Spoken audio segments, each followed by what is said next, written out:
Assalamualaikum warahmatullahi wabarakatuh. Hai teman-teman, kembali lagi di channel Muhammad Wasruri. Nah, di sini saya akan melanjutkan pembahasan kita yang kemarin, yaitu memaknai dan juga akan menganalisis perkata dalam kitab Fathul Qorib bagian Muqaddimah. Nah, sebelum kita lanjut ke videonya, alangkah baiknya untuk teman-teman mensupport saya dengan cara mensubscribe channel saya dan juga memencet tombol loncengnya. Semoga ilmu yang telah kita dapatkan bermanfaat. Baik, kita lanjut ke videonya. Bismillahirrahmanirrahim. Bismillahi dengan menyebut nama Allah Ar-Rahman yang Maha Pengasih, Ar-Rahim yang Maha Penyayang. Alhamdu, adapun segala puji, lillahi itu milik Allah, tabarrukan karena mengharap keberkahan, bifatihatil kitabi dengan pembukaan kitab. Liannaha karena sesungguhnya fatihatil kitab ibtida'u kulli amrin itu permulaan setiap perkara. Zibalin yang mempunyai hal baik, wa khatimatu kulli du'ain dan penutup setiap doa. Mujabin yang diijabah, wa akhiru da'wal mu'minina dan akhir doa-doa orang-orang mukmin fil jannati di surga, dari sawabi rupanya rumah pahala. Baik, selanjutnya di sini saya akan menganalisis kata perkatanya. Yang pertama adalah lafadz alhamdu.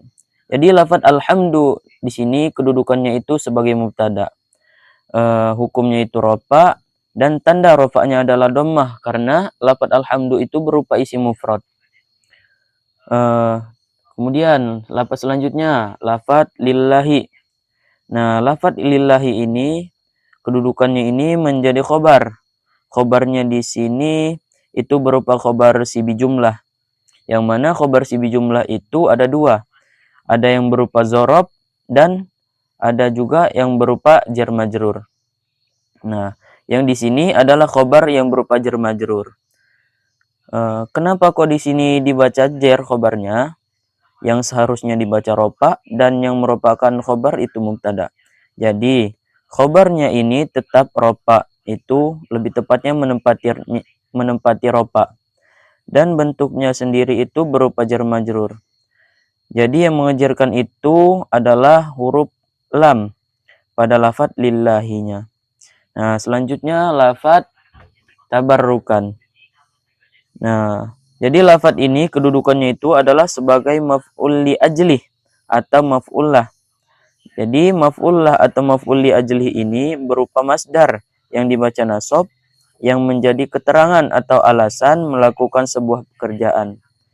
Nah, di sini untuk amilnya atau yang memerintahnya itu dikira-kirakan takdirnya itu zakartul hamdalata li ajlit tabarruki. Yang artinya saya menyebutkan hamdalah itu untuk mengambil barokah. Nah, lafadz tabarrukan ini juga bisa juga berupa hal atau keadaan dengan makna mutabarrikan. Itu dari fa'il yang dikira-kirakan. Yang takdirnya zakartu alhamdalata ala kauni mutabarrikan. Kemudian yang selanjutnya adalah lafadz bifatihatil kitabi. Nah, lafadz ini menjadi jar majrur, yang mana jar majrurnya itu berupa tarkib idofi atau idofah, yang mana lafadz fatihati menjadi mudhof dan lafadz al-kitabi menjadi mudhofun ilaih. Yang lafadz fatihati dibaca jar itu sebab huruf jar, yaitu huruf ba. Nah, sedangkan lafadz al-kitabi dibaca jar itu sebab mudhofun ilaih. Jadi mudhofun ilaih itu selamanya dibaca jar. Kemudian selanjutnya lafadz li'annaha.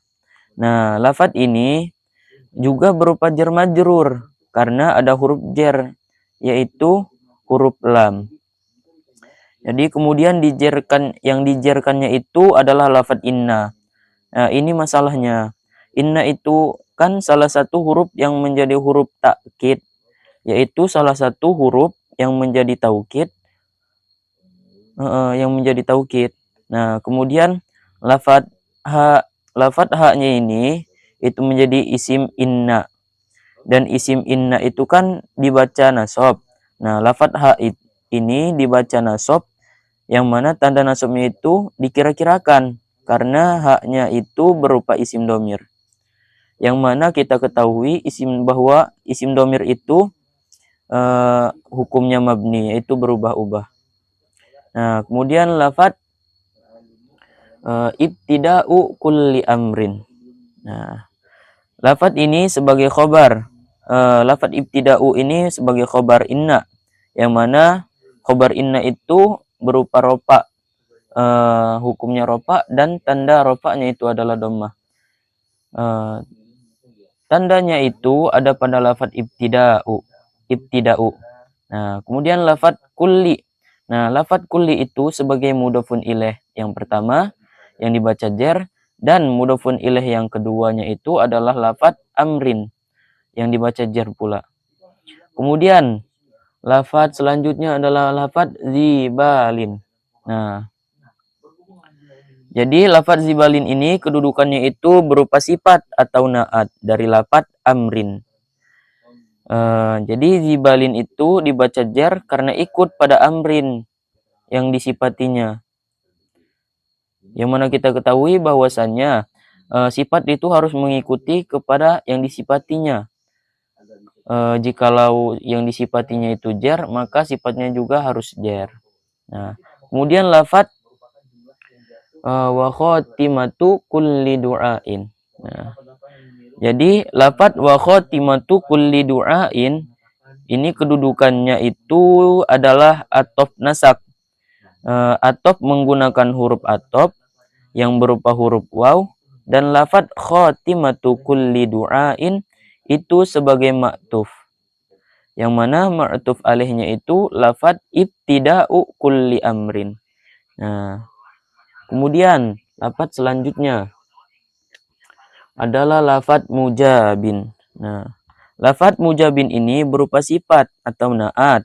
Yang lebih terkenalnya itu adalah naat dari lafadz du'ain. Yang mana kita ketahui sifat itu harus ikut kepada yang disifatinya. Seperti kata saya tadi.